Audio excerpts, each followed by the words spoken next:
तर आपण कामात व्यस्त आपली आंतरेंद्रिय याचा पुढचा भाग आपण आज शिकत आहोत. तर याच्यामधून पहिल्यांदा आपल्याला शरीरातील ऊर्जा काय शिकायचंय. शरीरातील ऊर्जा. शरीरातील ऊर्जा. शरीरातील ऊर्जा. ऊर्जा म्हणजे काय. शक्ती. ऊर्जा म्हणजे काय. शक्ती. श्वसन क्रियेमुळे ऑक्सिजन वायू शरीरात रक्तात येतो. आपण श्वास घेतो त्याच्यामुळे ऑक्सिजन वायू येतो आणि रक्तात मिसळतो. बरोबर. आता श्वसन क्रियेमुळे ऑक्सिजन वायू शरीरातील रक्तात येतो. शरीरातील रक्तात येतो. बरोबर. शरीराच्या सर्व भागात पसरतो आणि शरीराच्या सर्व भागात पसरतो. ही जी हवा आहे ऑक्सिजन ती शरीराच्या सर्व भागात पसरते आणि ती शरीराला अत्यावश्यक आहे.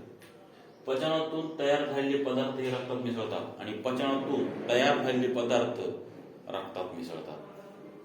बरोबर. व रक्ताबरोबर शरीराच्या सर्व भागात पोहोचतात आणि रक्ताबरोबर शरीराच्या सर्व भागात पोहोचतात. रक्ताबरोबर शरीराच्या सर्व भागात पोहोचतात. बरोबर. त्यापैकी काही पदार्थ शरीरासाठी इंधनाचे काम करतात. त्यापैकी काही पदार्थ शरीरासाठी इंधनाचे काम करतात. इंधन पदार्थ त्याला इंधन पदार्थ असं म्हणतात. शरीरात गेल्यावर ते काम करतात. इंधनाचे काम करतात. इंधन म्हणजे काय. इंधन म्हणजे एक प्रकारची शक्ती. आता गाडीत पेट्रोल भरावं लागतं तर गाडी चालते. पेट्रोल जर नाही भरलं तर गाडी चालत नाही. त्याला काय म्हणतो आपण. इंधन. त्याला काय म्हणतो. इंधन. तर आपल्या शरीराला काही इंधन पदार्थ लागतात. ते इंधन पदार्थ सुद्धा आपल्या शरीरासाठी काम करत असतात. बरोबर. इंधनाचे काम करतात. बरोबर. हवेतील ऑक्सिजन रक्ताबरोबर शरीराच्या सर्व भागात पोहोचला की तेथे पदार्थाच्या ऑक्सिजनच्या मध्ये मंद ज्वलन होते. आता ऑक्सिजनच्या रक्ताच्या मदतीने ऑक्सिजन सर्व भागात पोहोचला की काय होतं. ऑक्सिजनच्या मदतीने मंद ज्वलन होते. मंद ज्वलन होते आणि शरीराला ऊर्जा मिळते. हीच ऊर्जा शरीराचे सर्व काम होण्यास उपयुक्त ठरते. आणि हे मंद ज्वलन होतं आणि त्याला शरीराला ऊर्जा मिळते. हीच ऊर्जा शरीराच्या सर्व काम होण्यास उपयुक्त ठरते. उपयुक्त ठरते. बरोबर. रक्ताभिसरण. आता रक्ताभिसरण. रक्ताभिसरण. रक्ताभिसरण. बरोबर. इंधन पदार्थ झालं. इंधन पदार्थामधून आपलं पोषण होत असतं. आपल्याला शरीराला ते उपयुक्त असतं. बरोबर. आणि शरीराला ऊर्जा मिळते. बरोबर.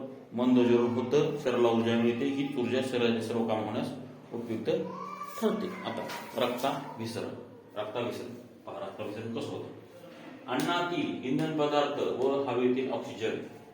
अन्नातील इंधन पदार्थ. अन्नातील इंधन पदार्थ. इंधन पदार्थ. इंधन पदार्थ म्हणजे काय. आपल्या शरीराला काय लागतं. प्रोटीन लागतं. व्हिटॅमिन लागते. त्याला इंधन पदार्थ म्हणायचं. थोडक्यात म्हणायचं तर हे इंधन पदार्थामुळे आपण आपल्या शरीराला फार उपयुक्त असतो आणि ह्याच्यामुळे आपलं शरीर काम करत असते. बरोबर. तर रक्ताभिसरण होतं. इंधन पदार्थ व हवेतील ऑक्सिजन. हवेतील ऑक्सिजन इंधन पदार्थ शरीराच्या सर्व भागात पोहोचण्याचे काम रक्तवाहिन्यातून सतत वाहणारे रक्त करते. तर हे काम शरीरातील रक्तवाहिन्यातून होत असतं आणि हे रक्तवाहिन्यातून सतत वाहणारे रक्त करतात. बरोबर. पण स्वतः वाहत ठेवण्याचे काम कोण करतं. सतत. पण रक्त वाहत ठेवण्याचे काम कोण करतं. बरोबर. रक्त वाहत ठेवण्याचे काम होते. हे काम होण्यासाठी हृदयाचे आकुंचन आणि शिथिलीकरण होत असते. तर रक्तात वाहून नेण्याचे काम कोण करतं. हृदय. आलं तर हृदय काम करतं. रक्त वाहणारे रक्त. पण रक्त वाहत ठेवण्याचे काम रक्त वाहत ठेवण्याचे काम हृदय करतं. कसं करतं हृदय. कसं करतं हृदय. तर हृदयाचं आकुंचन पावणं आणि शिथिलीकरण होणं असं असं असं असं धाड होत असतं. तर ह्याच्यामधून रक्त शुद्ध होत असतं. रक्त काय होत असतं. अशुद्ध रक्त शुद्ध होतं आणि ते काम आकुंचन आणि शिथिलीकरण. आकुंचन पावणे आकुंचन शिथिलीकरण. आकुंचन शिथिलीकरण बरोबर होत असते. हृदयापासून रक्त वाहून नेणाऱ्या तसेच फिरून हृदयापर्यंत रक्त आणणाऱ्या रक्तवाहिन्याची एक जाळे शरीरभर पसरलेली असते. आता हृदयापासून रक्त वाहून नेणाऱ्या तसेच फिरून हृदयापर्यंत रक्त आणणाऱ्या रक्तवाहिन्याची एक जाळे शरीरभर पसरलेली असते, शरीरभर पसरलेलं असतं, बरोबर. शरीरात रक्त सतत फिरत ठेवण्याच्या क्रियेला आणि शरीरात सतत रक्त फिरत ठेवण्याच्या क्रियेला रक्ताभिसरण म्हणतात. आता रक्ताभिसरण म्हणजे काय? तर रक्ताभिसरण म्हणजे शरीरात रक्त सतत फिरत ठेवणे याला रक्ताभिसरण असे म्हणतात. आणि या रक्ताबरोबर ऑक्सिजन हा प्राणवायू असतो, इंधन पदार्थ पोहोचतात रक्तवाहिनीतून. त्याच्यामुळं रक्ताभिसरण ही संस्था आपल्या शरीरात फार महत्वाची आहे. रक्ताभिसरणामुळं आपण शेवटपर्यंत जिवंत राहत असतो, बरोबर. जाळे शरीरावर पसरत असते. शरीरात सतत फिरत ठेवण्याच्या क्रियेला रक्ताभिसरण असे म्हणतात. आपल्या शरीरात रक्तातून ऑक्सिजन व्यतिरिक्त रक्तातून ऑक्सिजनच्या व्यतिरिक्त असंख्य पदार्थ एका भागातून दुसऱ्या भागात पोहोचले जातात. तेही रक्ताभिसरणामुळे शक्य होते. तर ह्या रक्ताभिसरणामुळे ऑक्सिजनच्या व्यतिरिक्त असंख्य पदार्थ एका भागातून दुसऱ्या भागात जातात, बरोबर. आणि रक्ताभिसरणामुळे शक्य होते. हृदय आणि रक्त वाहिन्यांच्या जाळ्याला मिळून रक्ताभिसरण संस्था म्हणतात. त्याला मिळून रक्ताभिसरण संस्था म्हणतात. आपण जिवंत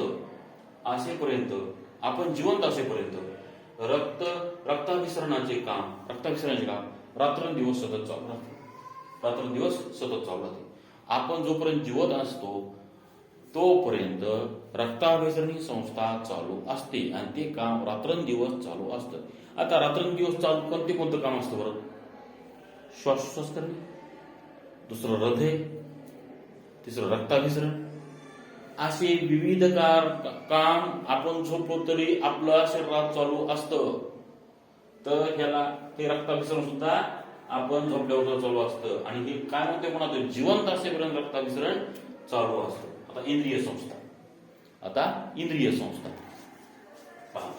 इंद्रिय संस्थामध्ये काय? शरीराचे एखादे काम एकत्रितरित्या पूर्ण करण्याच्या इंद्रियाच्या अशा गटाला